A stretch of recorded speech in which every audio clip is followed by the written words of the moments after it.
बंद होणार आहेत। केस पेपरपासून ते शस्त्रक्रियेपर्यंत प्रत्येक गोष्टीला आता शुल्क लागणार आहे। सरकारी रुग्णालयामधील उपचारांचे दर आता निश्चित करण्यात आलेत आणि 2.5 वर्षांनंतर आरोग्य विभागानं यू-टर्न घेतलाय।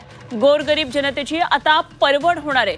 2.5 वर्षांपूर्वी सुरू केलेल्या पूर्ण मोफत उपचार निर्णयापासून आरोग्य विभागाने आता यू-टर्न घेतलेला आहे। त्यामुळे आता राज्यातल्या सर्वच सरकारी रुग्णालयांमध्ये उपचारांसाठी पैसे मोजावे लागणार आहेत। पूर्वी हे उपचार मोफत होत होते। प्राथमिक आरोग्य केंद्रापासून जिल्हा व महिला रुग्णालयापर्यंत नवे दर आता लागू होणार आहेत आणि त्यामुळे आता गोरगरीब जनतेची परवड होणार आहे। केस पेपरसाठी 5 रुपयांपासून ते सांधा प्रत्यारोपण शस्त्रक्रियेसाठी 40,000 रुपयांपर्यंत शुल्क आकारले जाणार आहे आणि रुग्णालयामध्ये ॲडमिट केलं तर रुग्णाला दररोज 10 रुपये द्यावे लागणार आहेत।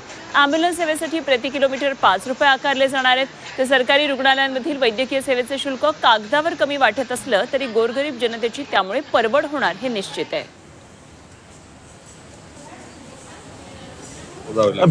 भीक मागा म्हणा। राज्यातील सरकारांना भीक मागायची पाळी आली आहे। मोदी साहेबांचे केंद्रातील सरकार आणि फडणवीसांच्या सरकारला रस्त्यावर यांची कटोरा घेऊन उभं राहिलं पाहिजेत आणि त्या कटोऱ्यामध्ये लोकांना सांगितलं पाहिजे की आमच्याकडे आता रुग्णांची सेवा करण्यासाठी पैसे नाही, तर देवाच्या नावाने ईश्वराच्या नावाने आमच्याकडे काही दान टाका, म्हणजे आम्हाला सरकार चालवता येईल आणि गरिबाची सेवा करता येईल, अशा प्रकारची भूमिका स्वीकारत।